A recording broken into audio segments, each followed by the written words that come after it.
Don't you lose these for your butt? Don't do what? Don't you lose these for your butt? So today we're going to be discussing top period product companies and the harmful effects that they have on our reproductive organs. We'll also be discussing the benefits of using natural organic period products, and I will also be sharing a few recommendations. Before we start, please subscribe to my channel so you can get more information on health, beauty, lifestyle, and entrepreneurship. And don't forget to hit that notification bell so you can be notified when I post another video on my channel. Some of you may not know, but there are companies whose period products contain fragrances, pesticides, and other chemicals that are harmful to our reproductive organs, such as disease or hemorrhaging, which is excessive bleeding. Please pay close attention to which chemicals are known to be found in period products. Dioxins, which are a byproduct of the chlorine bleaching process used to make cotton and wool pulp look clean and are known to cause cancer. Rayon, which is a fiber made from wood pulp, and it causes toxic shock syndrome. Chlorine from the bleaching process of cotton and rayon used to make these products. Neutralizers and artificial fragrances filled with artificial colors, polyester adhesive, polyethylene, polypropylene, and propylene glycol. Pesticide residue that was sprayed onto the cotton. Acetone, which we all know is used in nail polish. Styrene, which is also used in car tires. Chloromethane and chloroethane, which is used in styrofoam, amongst other chemicals.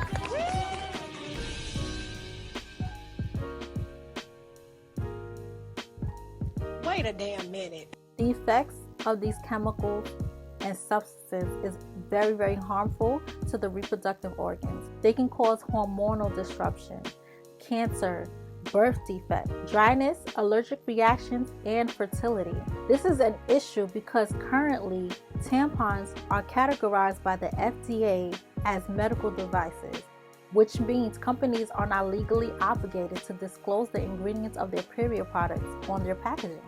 But thankfully enough, last year a law was introduced by Assembly Member Linda Rosenthal that officially made New York the first state that required all companies to disclose all ingredients on the packaging of their menstrual products. The law goes into effect early 2020, and it gives manufacturers up to 18 months to develop new packaging or labels that discloses all ingredients in their product. The law requires manufacturers to disclose ingredient percentages as well as any chemical or chemical byproducts found in tampons, menstrual pads, menstrual cups, and period underwear. Now that you know the harmful ingredients that are found in some of these big name brand period product companies and the harm that they cause to our reproductive system, let's discuss some alternative products that are 100% organic and natural for your vaginas.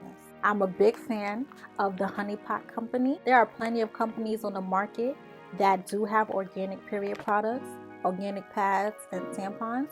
I prefer to use the Honey Pot company. They're Black owned, and not only that, but their products are certified 100% organic. So the packaging says on both chlorine, pesticides, and fragrance free. They are plant-based 100% period pads and tampons. You can't go wrong with these. These are amazing. So what are the benefits of using 100% organic cotton pads and tampons? For starters, they're just overall better for your body. They're better for the environment. They're better for wildlife. Because the farms that produce organic cotton, they don't use pesticides, which in turn harm our bees, the birds, our butterflies, and other pollinators that are needed for our ecosystem. I don't know if you know, but conventional farmers that use pesticides, they're the reason why a lot of our bees, birds, butterflies, and the other pollinators that are needed for our life cycles to continue, they're declining. They're free from polluting plastics. Conventional period products are packed with plastics. It is stated that the average pack of pads contains the same amount of 4 plastic bags. Plastic bags are bad for our sea animals. It causes them harm, and it's cost effective. Now, I have heard that organic period products do cost a little bit more, I don't know about you, but I would rather pay a few more cents to know that my period products are not going to be causing any harm to my reproductive organs.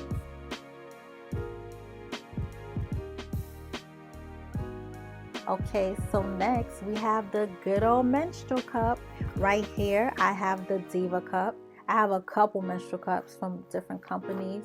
Obviously, I will be making a video about how to use a menstrual cup, and I'll be making a video shortly about how to use a menstrual cup and the benefits of it. The thing I love about this cup is the fact that, well, for starters, you can't really tell, maybe you can, but on the sides, when I do a demonstration, you'll see on the sides it has writings on it that tells you how many ounces of fluids it contains.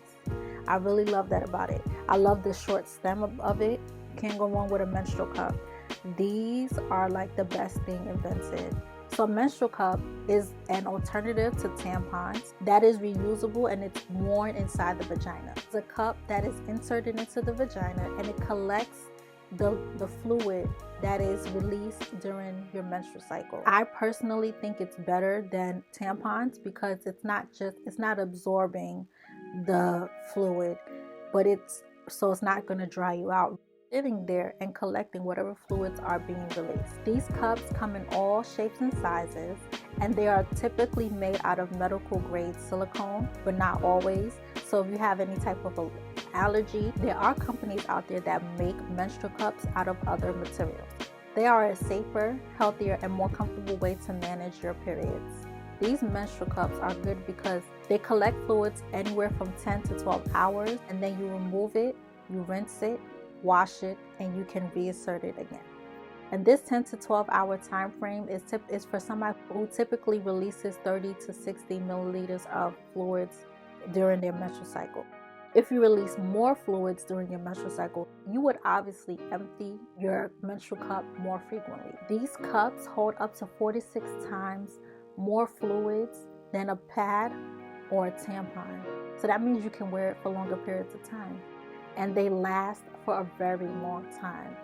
Typically, they say that you can use them up to 3 or 4 years. I've heard some people use theirs up to 10 years, if not longer. I personally have been using menstrual cups since 2015. Yeah, I personally have been using menstrual cups since 2015. I still have my first menstrual cup with me. It's still in my little period bag, and I will be sharing with you a what's in my period bag video, so look forward to that. And obviously the benefit of menstrual cups is, I personally think, and I'm sure other people can agree, that it can end period poverty.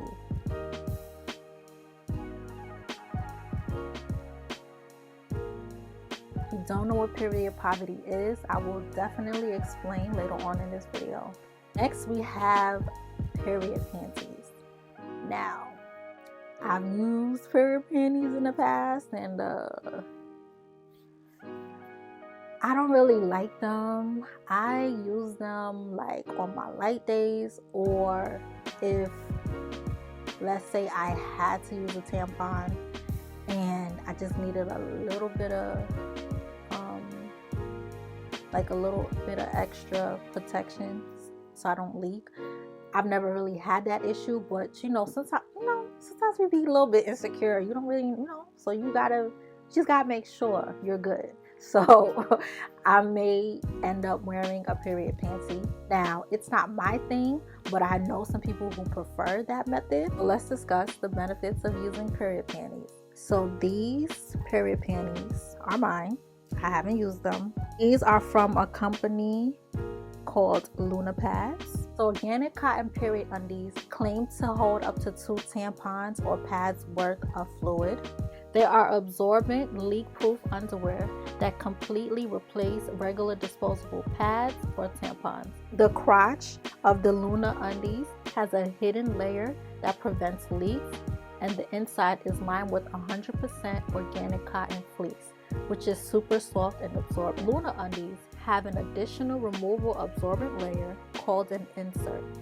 This is the insert. You can change your insert out during the day.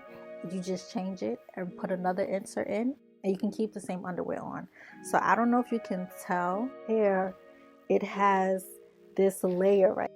It has these elastic bands right here where you would insert this removable fleece, cotton fleece insert.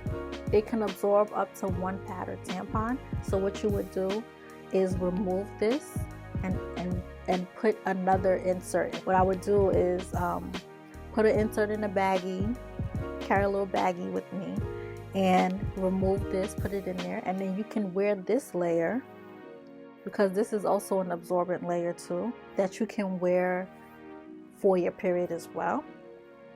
It is also known that women who suffer from incontinence also use these underwears.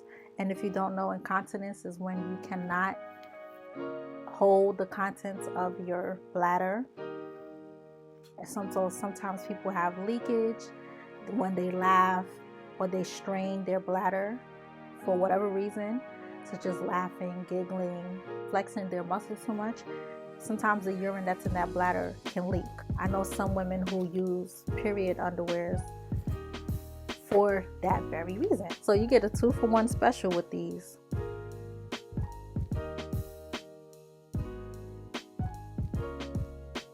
And last but not least, we have reusable pads and panty liners. So these are Luna pads, absorber pads. They claim to absorb up to 3 times as much as the average disposable pad. I really enjoy reusable pads. Period panties and reusable pads are for the person who has no issue with seeing menstrual fluids or discharge and washing. So to me, it doesn't bother me. I see blood and urine all day, every day at work, so it doesn't bother me, and it's from my body. So if you have a problem with the bodily fluids, I would recommend using period pads and panties, because you have to wash these. I don't put these in the washing machine. I hand wash. For me, it's more sterilized that way. I also sterilize these things just like I sterilize my menstrual cups. I will show you a whole tutorial on how to do that. Don't worry, I'm getting it together.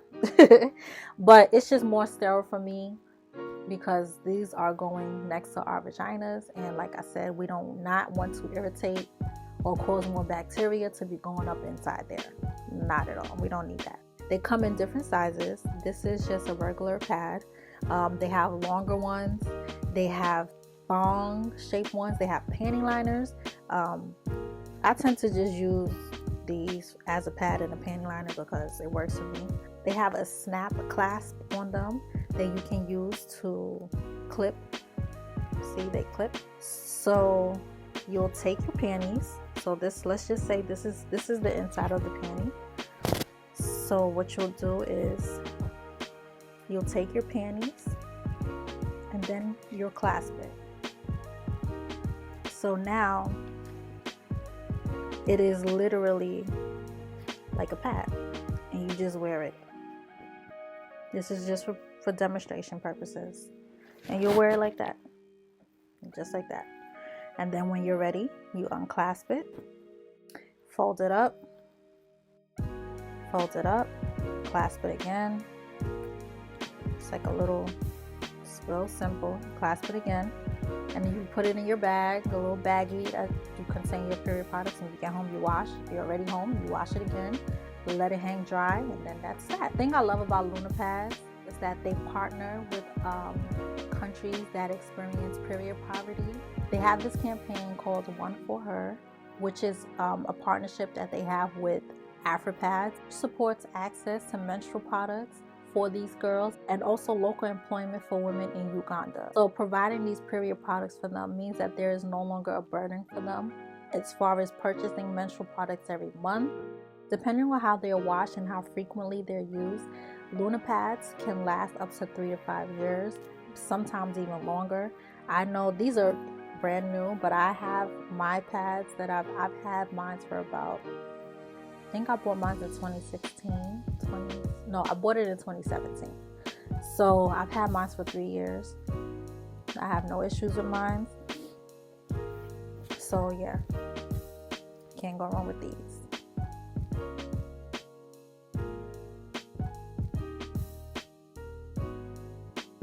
So that brings me to my next topic about period equality.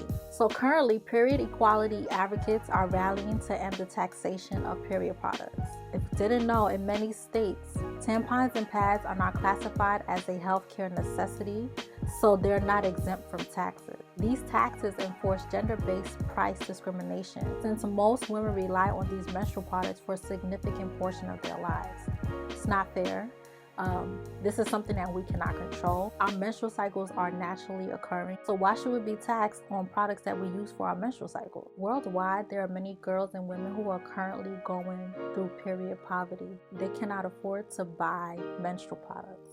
Period poverty essentially is the lack of access to sanitary products, menstrual hygiene education, toilets, hand washing facilities, and waste management. There are women across the world, women and girls across the world who are experiencing this. Even here in the United States, women who are in prison or women who are in homeless shelter, they're experiencing period poverty. So it is our duty to help achieve menstrual equity, which will hopefully one day allow all women and girls access to period products, menstrual hygiene education, adequate hand washing facilities, toilets, and ways to dispose of their period products. It is so bad that women and girls are ostracized because they have their menstruation. This is something that naturally occurs in our bodies, and it is often stigmatized and is seen as shameful in some cultures. And the shortage of period products causes some of these women and children to not be able to go to school or work, which is very unfortunate. This is also a problem because poor menstrual hygiene can cause physical health risks that are linked to reproductive and urinary tract infections. So 3 ways that you can help end period poverty and promote period equity are by, the first thing is to help normalize menstruation and destroy the taboo associated with it by having discussions, joining activists, and advocating for menstrual equity policy that'll help make period products, hygiene, and sanitation more easily accessible. Step 2 is you can help organizations that help provide young women and girls period products so they are able to go to work and go to school. There are plenty of organizations that can help donate your time, money, or resources. Step 3 is you can get involved with organizations across the nation such as #happyperiod.org and many other organizations that are continuing their fight for period equity. So I would like to know, which one of these alternative period products do you use, or which are you willing to try out? Leave a comment down below. So I hope today was beneficial and informative to you all. If you like this video, please give me a thumbs up, and don't forget to subscribe to my channel for more holistic tips on health, beauty, lifestyle, and entrepreneurship. If you have any requests, go ahead and leave a comment down below and I'll make sure to get right to it. Don't forget to hit that notification bell so you can be notified when I upload my next video. You can look forward to new content on my channel once a week. Till then, I'll see you next time at your next holistic health appointment. Bye.